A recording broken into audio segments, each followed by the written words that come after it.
Welcome guys, आपका स्वागत है ड्रीम हाई एकेडमी में। आज हम कुछ एमसीक्यूज़ लेके आए हैं और ये एमसीक्यूज़ जनरल साइंस के रिलेटेड है। जनरल साइंस का जो पोर्शन है उसके रिलेटेड हमने कुछ एमसीक्यूज़ लाए हैं और चलिए स्टार्ट कर लेते हैं।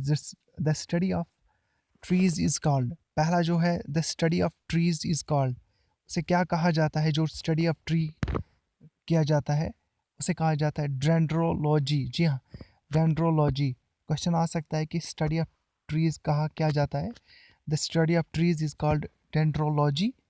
एंड यहाँ पे ये क्वेश्चन थोड़ा सा हमने 52nd और 53rd, ये थोड़ा सा हाई स्टैंडर्ड का है, इसको जानने की कोई ज़रूरत नहीं है यहाँ पे। जी हाँ, very important 54th question.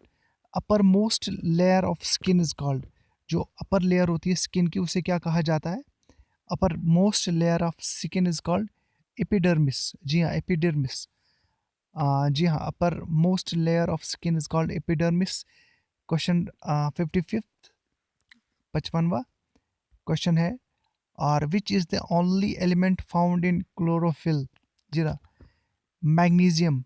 Magnesium, जी हाँ। Question which is the only question which is the only element found in chlorophyll? Magnesium. आगे बढ़ लेते हैं। व्हाट, ये थोड़ा सा हाई स्टैंडर्ड का है, जाने की ज़रूरत नहीं है। यहाँ पे एक और क्वेश्चन है, which component of the cell is called its kitchen? What, which component जी of the cell is called its kitchen? ऐसे क्वेश्चन पूछे जा सकते हैं।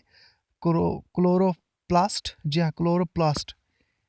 Question which component of the cell is called its kitchen, ये question हमने पढ़ा। और 50th क्वेश्चन है, what is known as suicidal bags of cell? ये क्लोरोप्लास्ट। आगे बढ़ते हैं। ये थोड़ा सा, जी हाँ, dermatology. Dermatology is the study of human skin. Dermatology is the study of human skin. आगे बढ़ते हैं। हमने ये एमसीक्यूज इसलिए लाए क्योंकि हम आपसे ये जानना चाहते, आपसे राय जानना चाहते कि आप लोग एमसीक्यूज पढ़ना पसंद करोगे या उससे बेहतर है कि आप जहाँ पे जनरल साइंस की जो लेक्चर्स है वो अटेंड करना आप पसंद करोगे।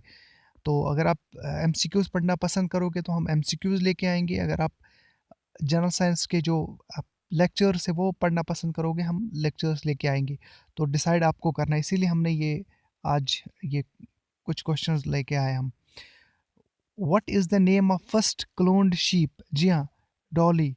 First cloned sheep Dolly. आगे बढ़ लेते हैं।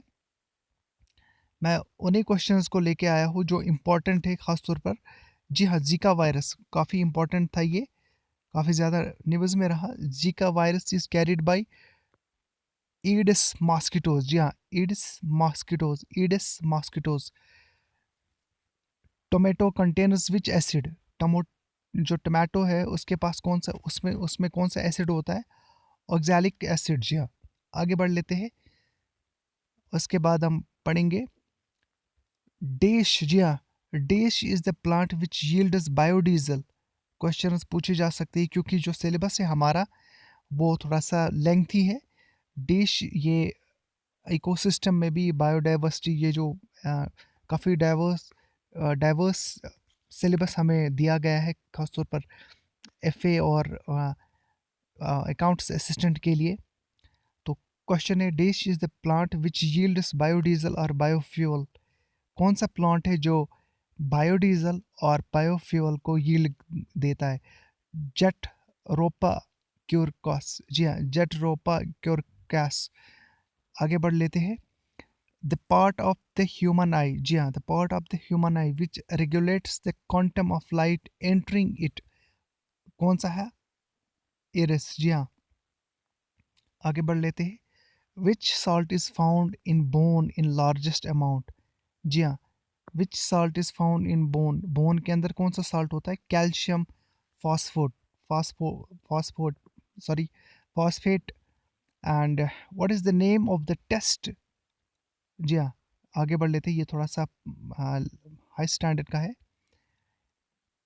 Intake of which? जी हाँ, intake of which vitamin is recommended to improve blood coagulation, vitamin K.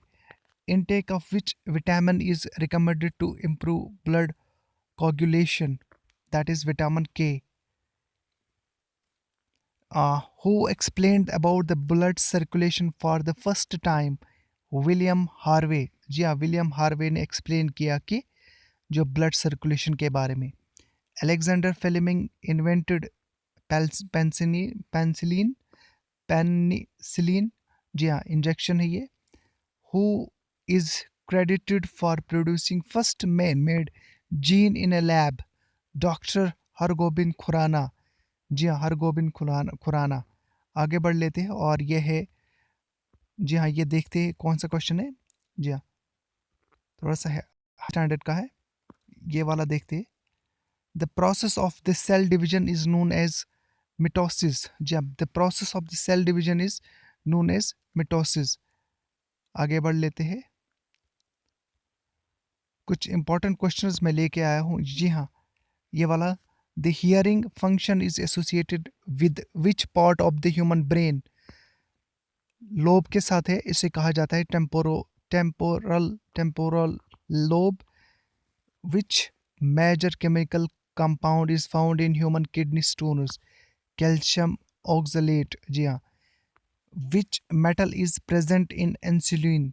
जो इंसुलिन दिया जाता है डायबिटीज पेशेंट्स को, कौन सा मेटल होता है? जिंक. आगे बढ़ लेते हैं. अगर आपके पास thirsty, hunger and sleep are controlled by which part of the brain? तो हाइपोथैलेमस. जी हाँ, हाइपोथैलेमस. उसके बाद आगे बढ़ लेते हैं. एक और इम्पॉर्टेंट है, ये ब्रेन के रिलेटेड है. Alcohol effects which part of human brain? Question आ सकता है. सेरिबिलम. जी हाँ. Which part of the human brain is regulating centre for swallowing and vomiting? Medulla oblongata. जी हाँ, आगे बढ़ लेते हैं. क्वेश्चन है, which part of the human eye changes its size based on the amount of light? तो ये है प्यूपिल. उसके बाद जो फर्स्ट बीसीजी वैक्सीन था, इसका आप खुद देख लेना, थोड़ा सा आप भी काम कर लेना. वेबसाइट पे आप देख लेना, कहीं पे भी आप जाके, what is the which is the first vaccine injected into A newly born baby? BCG. और बीसीजी की फुल फॉर्म क्या है वो आप खुद देख सकते हो. और आगे है, द लार्जेस्ट बोन. इसे हम longest and largest bone in the human body is femur. जी हाँ, फ्यूमर. ये कहाँ पे होती है? ये थाई पे होती है, तो इसे कहा जाता है femur. Which metal is present in haemoglobin? Iron. जी हाँ. आगे बढ़ लेते हैं. What is the total number of जी हाँ, chromosomes found in the human gene? 46. आगे बढ़ लेते हैं. ये क्वेश्चन नंबर 50 पढ़ लेते हैं. Which is the smallest bone in the human body? Steps. Steps is the smallest bone and largest bone कौन सा है? हमने पढ़ा फ्यूमर. लार्जेस्ट बोन फ्यूमर है. आगे बढ़ते हैं और पढ़ लेते हैं. Which cells acting as phagocytes are present in the liver? Kupffer cells. Kupffer cells. जी हाँ. Which cells organelles function as the powerhouse of a living cell? Mitochondria. A bite of a mad dog causes hydrophobia. जी हाँ, causes hydrophobia और उसे rabies भी कहा जाता है. Which disease is known as silent killer? Silent killer किस disease को कहा जाता है? हाई ब्लड प्रेशर को. जी हाँ, हाई ब्लड प्रेशर को. आगे बढ़ लेते हैं. विच जी हाँ, which gland disappears during old age? Thymus. जी हाँ. The insect responsible for the spread of काला आजार is sandfly. sandfly को कहा जाता है कि वो रिस्पॉन्सिबल है इस बीमारी को फैलने के लिए. Dash is known as the strongest natural fiber. Silk. Silk. Which is known as graveyard of RBCs? Spleen. The gland known as master gland in human body is the pituitary gland.